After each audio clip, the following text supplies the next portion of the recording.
Bonjour, bienvenue chez MVP Foot. Voici le résumé de l'actualité du football ivoirien. On espère que ça va te plaire. Donc, laisse un pouce bleu et aussi essaie de t'abonner pour ne rien rater de l'actualité de nos chers footballeurs éléphants.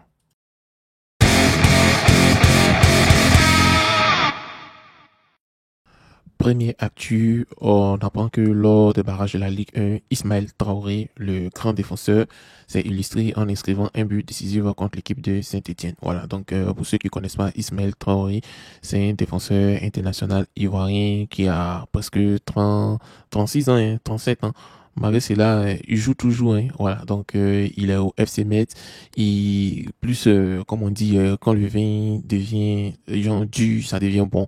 C'est comme ça aussi, Ismaël Traoré devient de plus en plus bon depuis qu'il a Metz. On ne comprend pas. À 37 ans, il est en train de faire des prestations incroyables. Donc, on espère que le match retour, son club de FC Metz va pouvoir gagner Saint-Étienne et rester en Ligue 1. En tout cas, félicitations à toi.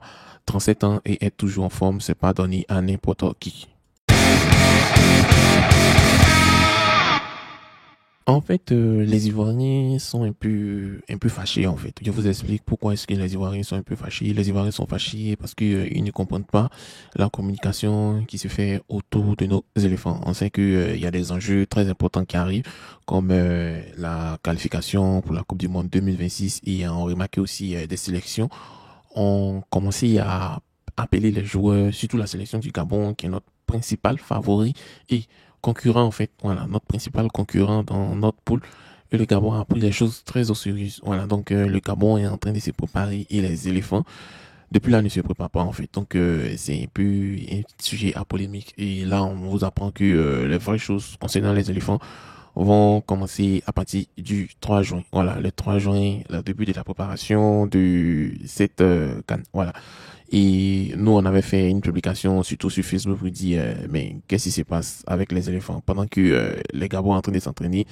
Nous, on n'a même pas encore le regroupement, on essaie de pratiquement rien. Et les gens ont commenté, ils disent que on est fort, que c'est nous, même si on s'entraîne pas, on va gagner le Gabon. Donc il faut prendre ça très très au sérieux.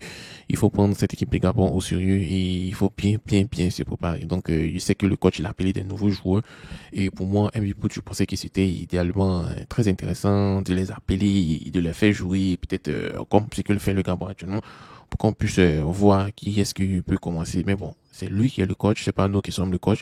Ce qui est sur le 3 juin, on attend le 3 juin et on va voir ce que ça va donner. En tout cas, allez les éléphants, même si c'est le 5 juin, vous commencez. Nous, on est derrière vous parce que nous sommes des supporters Mazo.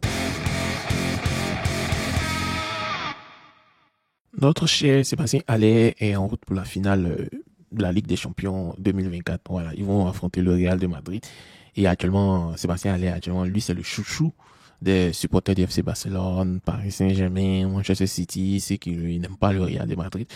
Et là, ça va être un peu difficile. On sait tous qu'il y a des Ivoiriens qui aiment Sébastien Haller, mais qui sont des inconditionnels du Real de Madrid. Donc ça, c'est vraiment un dilemme. De toutes les façons, si Sébastien Haller gagne, tant mieux, c'est un Ivoirien qui a gagné. Si le Real de Madrid gagne, tant mieux aussi, c'est des supporters de Madrid qui seront contents. De toutes les façons, nous, ce qu'on peut dire en tant que supporter ivoirien, on espère que Sébastien Haller va jouer, il va gagner le match, il va marquer le but de la victoire et il va être vraiment une légende. Donc, courage à toi et on t'envoie plein, plein, plein d'ondes positives. On apprend aussi, d'après la presse marocaine, le Raja de Casablanca envisage de recruter Touré Mori, milieu de terrain de l'AS Dengueli. C'est un joueur très, très, très, très, très, très, très prometteur qui a été sélectionné dans l'équipe après des éléphants de Côte d'Ivoire. Donc, on espère que cela va se concrétiser.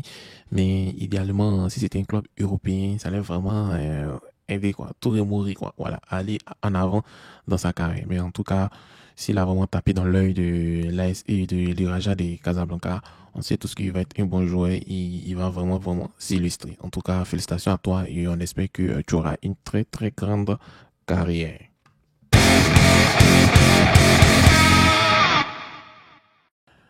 Hier, le dirigeant du stade d'Abidjan a rappelé aux supporters et aux joueurs de l'équipe, en fait, que les calculs pour ce samedi est simple. Voilà, donc on reprend. Le stade d'Abidjan est actuellement deuxième du championnat et il va jouer contre le troisième du championnat. Donc le troisième du championnat, c'est la SEC Mimosa. Donc, le président, il allait voir le joueur, il allait parler au joueur, il a dit, ah, les gars, voilà la fin qu'il a là. Nous, on n'a pas à faire des calculs. Il y a 3 calculs. Donc, on sait que le match qui va se jouer samedi, il y a 3 issues. Soit une victoire, soit un match nul, soit une défaite. Voilà. Donc, le président du stade d'Abidjan dit, en cas de victoire, eux se qualifient directement pour la Ligue des Champions. Ça veut dire quoi? Si le stade d'Abidjan gagne la SEC Mimosa, le stade d'Abidjan est qualifié directement pour la Ligue des Champions. Il dit aussi, en cas de match nul, cela garantit une compétition africaine. Donc, soit la Ligue des Champions ou une coupe de vainqueurs de coupe. Voilà. Et aussi, en cas de défaite, il a plaisanté. Il dit que cela nécessitera jeûne et prière en faveur de Racing Club d'Abidjan. Ça veut dire que eux, actuellement, là, ils sont même pas là pour perdre. Qui, s'ils perdent, là, ça va aider vraiment le club de Racing Club d'Abidjan. Donc, c'est vraiment intéressant. La dernière journée du championnat ivoirien, on sait tous qu'on connaît le champion, mais les vice-champions et ceux qui vont se qualifier en compétition africaine. Ouais. C'est vraiment du lourd. C'est vraiment du lourd. Et le stade d'Abidjan veut vraiment participer en compétition africaine. Donc, ce que moi je vous demande, ça c'est un jeu, écrivez en commentaire. Quelle équipe qui va être premier? On connaît tous le premier, donc tout le monde va trouver deuxième, troisième et quatrième de ce championnat ivoirien. Donc, si vous avez trouvé ça, on va récompenser celui qui va faire le bon ordre. Merci. Famille, bonsoir famille.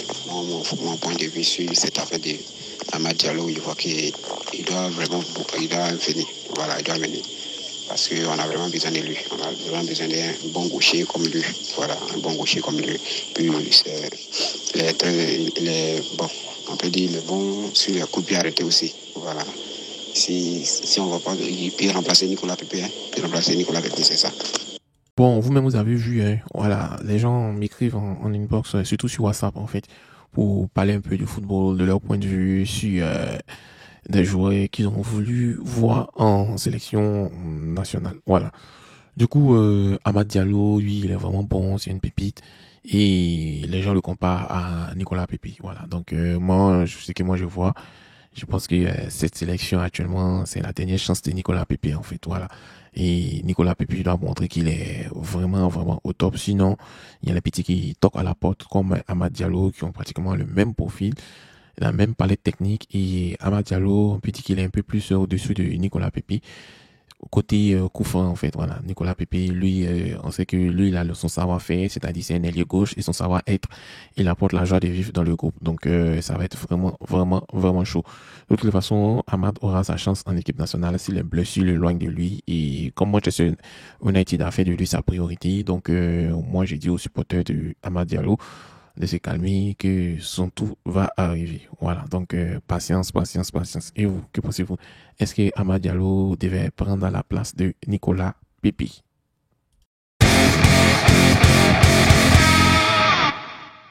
Valable aussi pour Konaté Karim. Konaté Karim, lui, les gens n'ont pas compris pourquoi est-ce qu'il n'a pas été sélectionné.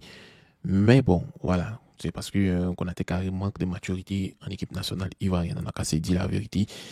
C'est vrai qu'il marque énormément dans son club, mais en sélection nationale, c'est différent. Voilà. Donc, le staff de, comment on appelle, MS Faye a décidé de ne pas l'appeler pour qu'il prenne conscience du niveau d'exigence qu'il doit avoir et s'il doit gagner en maturité.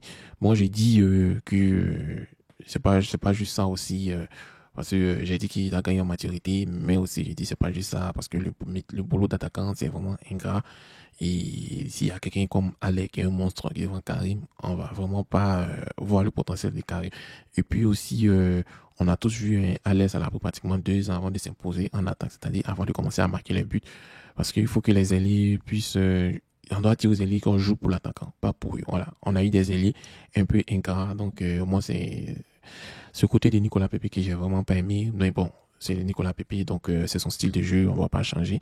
Et pourquoi est-ce que bon, je vais prendre Amad par rapport à Nicolas Pepe, parce que Amad, lui, il est généreux, il joue pour les attaquants, il joue pour le collectif. Ça, c'est le point que Nicolas Pepe doit améliorer. Sinon, Karim va faire son retour et on est certain. Donc, moi, je pense que son orgueil a été fouetté et là, il sait ce qu'il a fait en équipe nationale.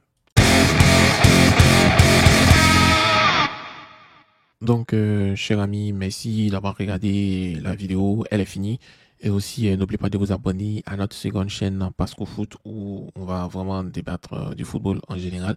On parle du football africain, du football européen, du Real de Madrid, Dortmund, tout ça là. Voilà, donc tout ce qui va se passer dans le thème du football international. On va parler de ça là-bas. Et ici, MZP Foot, on parle uniquement du football ivoirien. Donc, merci de vous abonner. Passez une agréable journée.